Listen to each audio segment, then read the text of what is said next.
FPS per minute, just sort of AFK until the sort of later stages of this game. Where are we looking to try and find the impact in the, in the early stages? Is it really all about their mid jungle? Yep, mid jungle. Ari and Wukong trying to secure this bot lane. They have set up for the bot dives. It is very easy.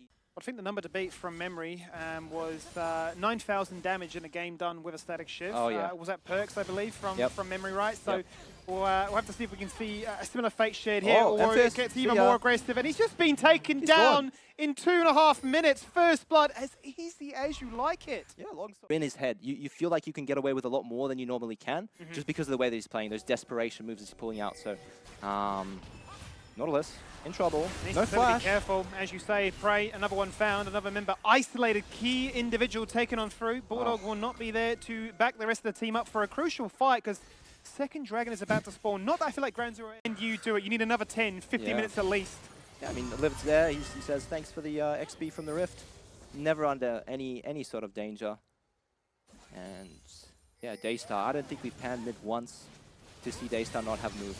Every single time, and see you later. The fadeaway chain, that is very satisfying. The corrupting HP pot? check? Not quite. The C-pot, the old C-pot.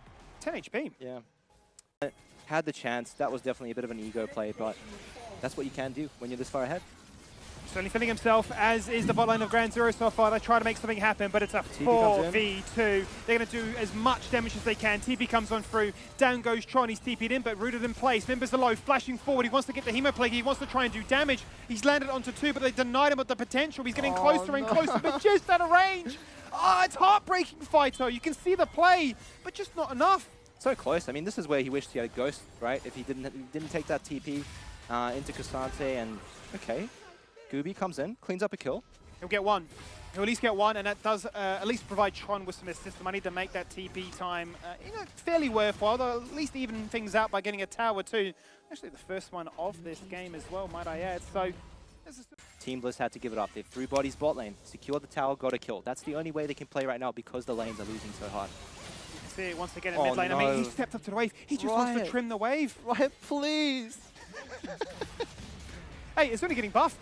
I know. It's only going to get stronger. Unbelievable. 13-11. Hello, 13-12. And look, it's not... Stars thanking leemas there.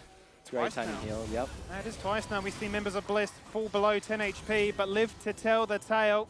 As Gooby says, yep, you've got me, guys. And they just play with their food, don't they? So big props to him. It's hard to play well on a losing team, and he's really giving them a chance back in this game. Eiko, good thing flash. is though, this might be what's called caster curse. You'll get familiar with it in just a second. You say a compliment to a player, they will die. It just happens. That's what we've learnt, me and Rusty on the LCO.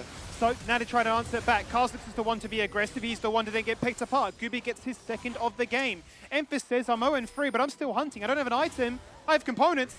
But I have a Spirit Rush and a Charm ready to get you. If Everstorm says, nah, not happy. Try and get an objective bounty. Ooh. There is that turret, there is that split push, and there is a TP for Daystar. But he has so much gold. He needs to spend it before he TPs into this fight. Ground Zero say, thank you very much. Objective bounty for us. That's our first dragon of the game. But can we disengage? That now becomes the big ask. Bulldawg may just be the sacrificial lamb, but Ground Zero need to run because here comes Daystar. Juiced up and ready to rock and roll. We'll find a target. They'll get a charm. They'll get a knock up. They'll find 2 targets. mfis says, can you catch me? And Daystar says, yes, I can. He's burning with the ignites. But they just don't have enough. And they're attacking the lane with the least players, the least amount of resistance, trying to get a pick, trying to stall this siege out. But I think inevitably they're going to have to give up some structures. Yep, Daystar's going to finish off that inhibitor single-handedly, it would look like, because anybody that looks to try and step up to him not make it happen. Out goes the Moonlight Vigil. Wow. There by the charm. It's fantastic. That's what you need. But it doesn't really matter because on the back end is Daystar and just deletes 2 members right off the get-go. In goes leemas. He's trying to fight his way out of a bad situation. He'll get 2 for his tries. And a shutdown goes the way of mfis. That must really feel good. But Daystar says, guys, I'll end the game on my own. I don't have a stopwatch. I don't really have a care in the world. Oh, that's the most satisfying place to be at the Nexus Towers when the triple wave spawn and you shiv the triple wave. My God, that is a very good feeling. And mfis, it looks like he TP'd. Oh, no. Oh, mfis? What is that? He like nearly got free tapped. Wait. Oh, one more shot. The game, they probably have 3 or 4. Nah, defying those expectations. 4 items complete at 25 minutes in. This LeBlanc cannot be killed.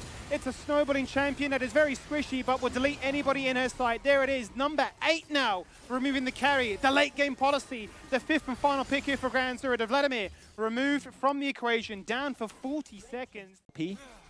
To learn the champion, and I'm ready to play it anytime. This is too busted not to abuse. You've seen it on stage, you've witnessed it, you've casted it, and now you're thinking, yep, I could play that. Eiko gets himself a kill onto Whynot. He takes him down, getting a little bit too overeager to try and close things out with a massive gold lead, up by 11,000 gold.